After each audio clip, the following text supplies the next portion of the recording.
Hi, so this is Alex, And this is Annelies. and this is our podcast called Deep Diving.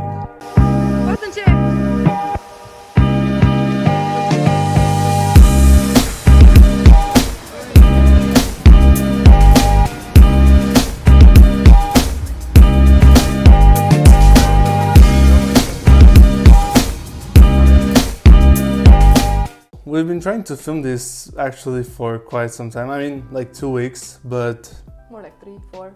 yeah, but I don't know, it didn't happen. We just met up to finalize our ideas, but now we're finally doing it. So, how we came up with today's topic was I got a very, not angry, but like maybe frustrated voice message from Anne. So, what my voice message was about, it was about my frustrations.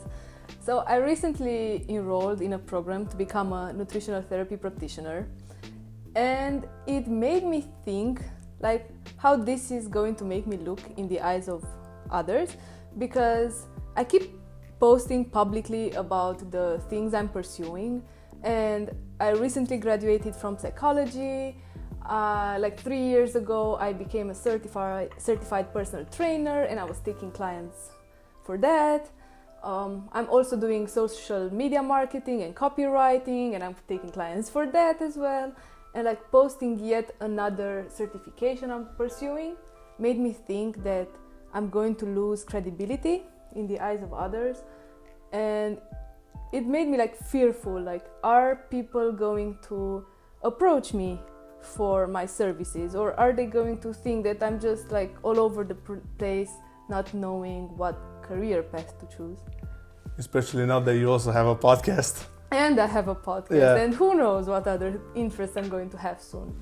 Yeah, I've experienced this also, especially before going to university. I was very confused on what path to choose, and while presenting all my options to my parents, I wasn't very convinced or very assertive when presenting them the options. Like, I really want to do this.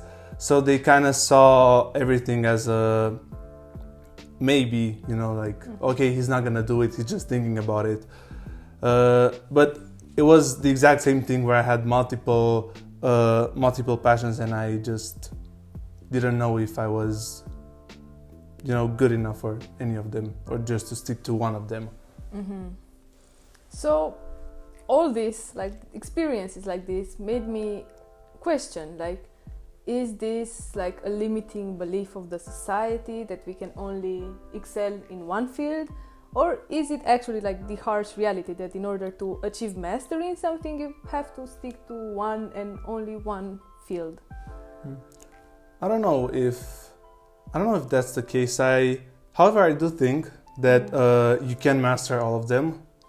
But then at the same time, I always say this, that if you have a interdisciplinary approach, what you bring compensates for the fact that maybe you lack some knowledge in some areas. Mm-hmm. So at the end of the day, in my opinion, it's a very big plus that you bring to the table, that a lot of other people who are just focused in one specific domain don't have. Yeah, yes, I agree. So, and I think about the same thing, that okay, maybe if I go and like pursue all these fields, I won't be the best on the market in all of them. That's true, and I have to accept it. I can't be the best in everything.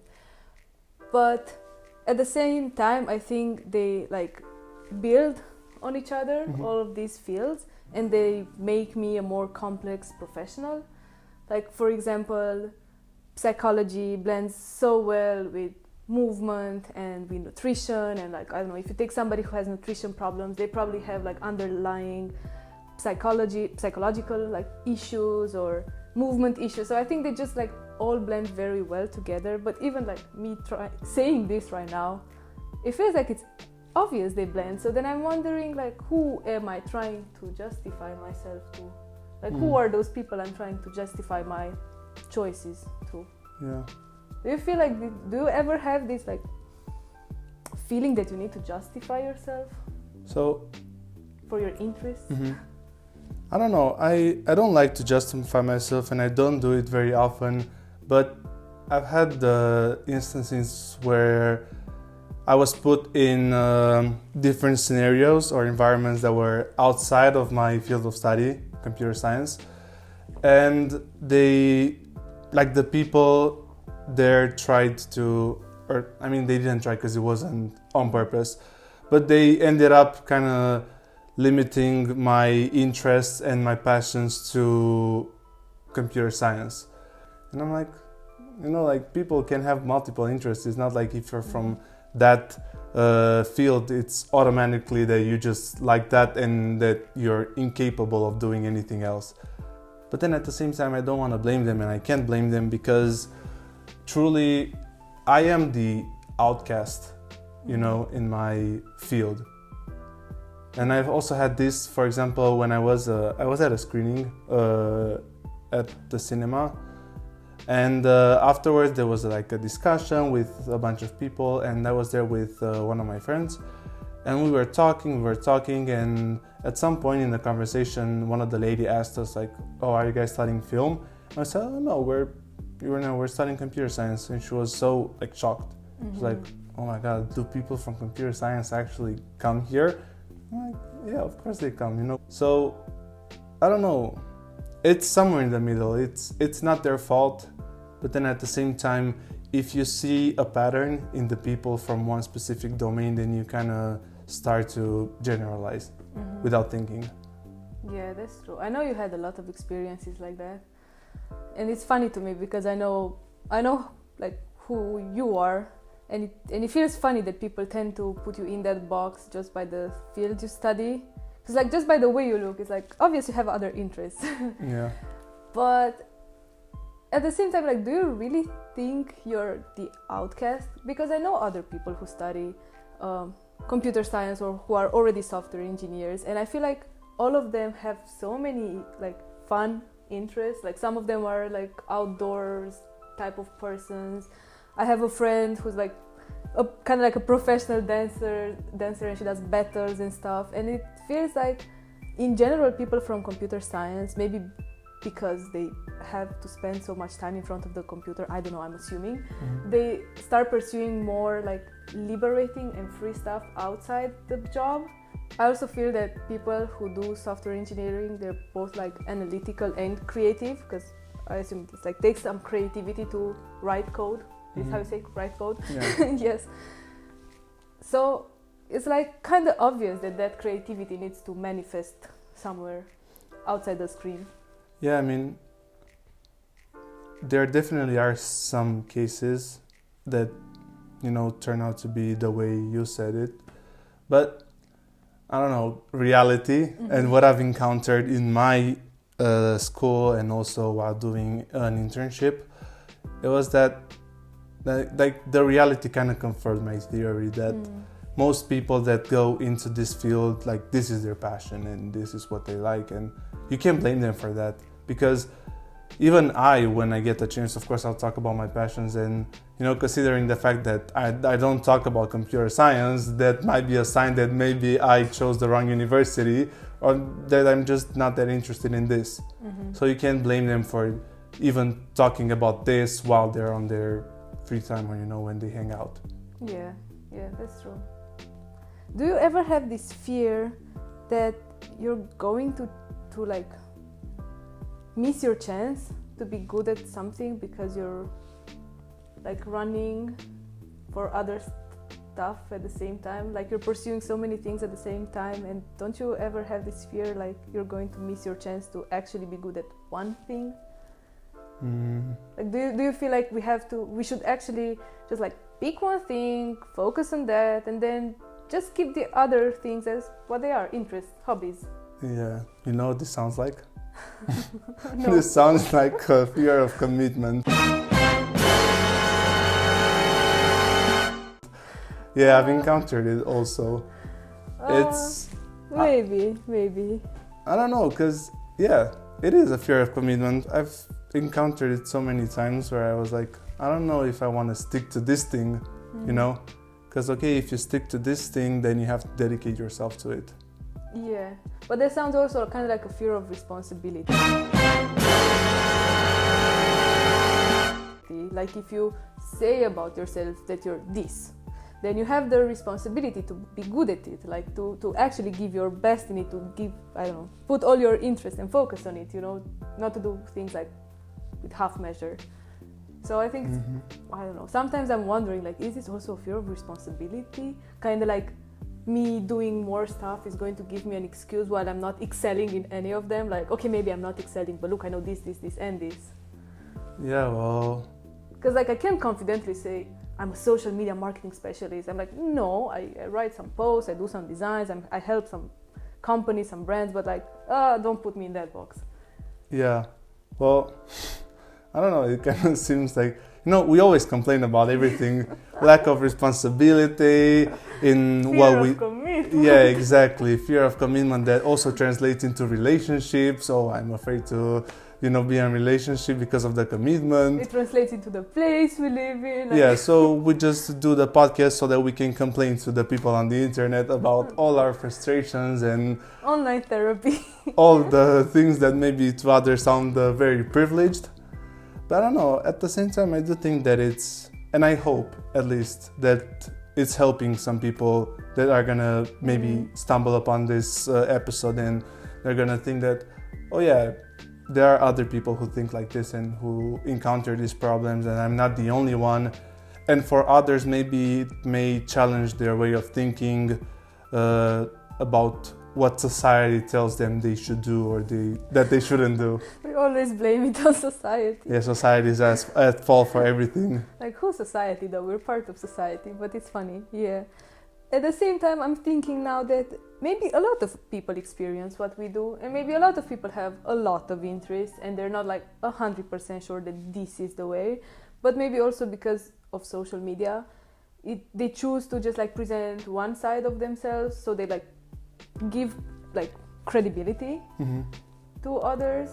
Yeah. So we just see maybe one facet of a person, and they're like reluctant to show more because they don't want those things to influence their professional like appearance view. Now that you mentioned social media, now I have two ideas, but I'm gonna say the first one first. So I also think that now it's also maybe more challenging because we are presented with a lot of choices.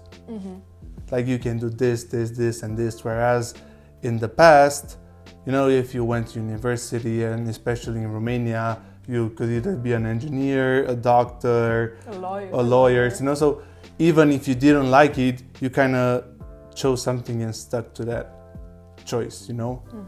Whereas now you're presented with all of these options, but the bad part is that in school you're not, you know, educated in any of those fields. Like you're still presented a small amount in school, but then you also see the rest of your, you know, the things that you can do. But you never, you never dip your toe in any of those fields. So of course you're gonna have a limited view of what you can do. Because even me, like I wouldn't have found my passion or my interest in graphic design hadn't I gotten involved in the volunteering program. Like that's where I was involved in the marketing team and I was doing all the posters and everything, and that's how I found out that I actually really like to do this. And with the film and photography as well. So I don't know, I think it's very important to also promote extracurricular activities like outside school so you can actually find what you like. But then you're gonna end up with a lot of passions and you don't know what to choose from, so I don't know. Oh no, poor us. No, yeah, but it's the same thing, you know, it's also hard when you're presented, you know, when you think about it, well, I have a lot of choices, it's perfect for me, but then at the same time, it's kind of difficult because you have a lot of choices, and when you commit to something, as we said, you're fearful of committing to that thing. Yeah. And it also, seeing so many options, it makes you always doubt your choices. Like you already took some choices and took or make? You already made some choices, and then you wonder if was would that have been a better choice? Would that have been more suitable for me? And probably there's like thousands of things that would suit a person on this planet. Yeah, but it's important to like stick to something and try and actually do it, and don't stop when you encounter like the first hindrance in your way. Just like keep doing it and be persistent, and in the end you're gonna see progress. And yeah, of course, maybe, or like what if you would have chosen something else, but there's what ifs in lives for everything. So bottom line is that we should actually focus on one thing. I don't know, is that what came across from my speech? Kinda, like, don't give up, stick to the thing, you're eventually going to see some progress. Yeah, no. Or just like, or was this like an encouragement to go try things and do them even if you're not like the best? Yeah. Keep doing them. Yeah, now I regret saying it that way, but yeah, that's Okay. what I wanted to say. It's like, okay, you can still do a lot of things, and you should be proud of doing multiple things, and you should always promote yourself as doing multiple things on social, not just, I'm talking about social media, but even in life. Like, yeah, I do this, and I do this. Yeah. And I'm like, again, I'm really thinking like, who am I trying to justify myself to? Because in reality, people seem like they embrace all the options I give to them. Like, some people contact me because they want me to write for them. Some people contact me because they want me to do like training programs for them. Some people want therapy from me, and soon enough, some people will want nutritional therapy from me. So it doesn't seem like it bothers people. So I don't know. I think I have to just like take that idea out of my mind and just give my best into what I do and pursue my passions, and eventually they're going to become something. Yeah. I mean, for me, I don't know, to end on a positive note, like right now I'm at the crossroads because I'm finishing university, and in this chapter of my life I was financially supported by my parents, and I didn't have to worry about that. And because of that, I didn't really put much pressure on myself to actually pursue or like to think about what am I gonna do after I finish university. But now that this chapter comes to an end and I have to think about that, although it's I'm a bit fearful, what's gonna happen, but at the same time I'm very excited, and I can certainly say that I'm the most excited I've been in the last couple of years, because I'll get the chance to prove mostly myself that I can actually achieve this intertwining of domains, and that I'll be able to not just make a living out of it, but also enjoy what I'm doing and be able to show, like I have this thing that I can get it out. Try. It's like I want to have physical things, not just ideas that I can show to people. That or like to have the word in Romanian, but to bring them to reality. Yeah, not just products, but like to materialize. That was the word. Like to materialize everything into a product. May it be a film, may it be a magazine or a book, or I don't know what else, Don't tease them with that magazine. We kept talking about the magazine for the past 4 years. might be coming this year. We'll see. Yeah. Well, you said it beautifully. I manifest the same thing for me. I manifest the same thing for everybody who's watching and they're kind of like struggling in this season of their life. And cheers to more confidence and happiness. Yeah. Like confidence in our choices, basically. Yeah, exactly. We have to be confident that, and to trust the process and the universe that, we're doing great. Indeed. And also, because we kind of had this tradition of asking the viewers a question at the end of the You episode. still didn't answer. Yeah, I mean, no one's answering in the comment sections yet. Yet. But who knows what will happen in the future, so we're gonna keep doing it. Like, what are your guys' experiences with this? Like, do you have, or if you have, what are the domains that you know, kind of like to dabble in, and what are your interests, and how would you like to, you know, combine them? So again, this is Alex. This is Annelies. And this was our podcast called Deep Diving, the 3rd episode. Ooh, We're gonna keep doing it, so have a good day, guys. Papa.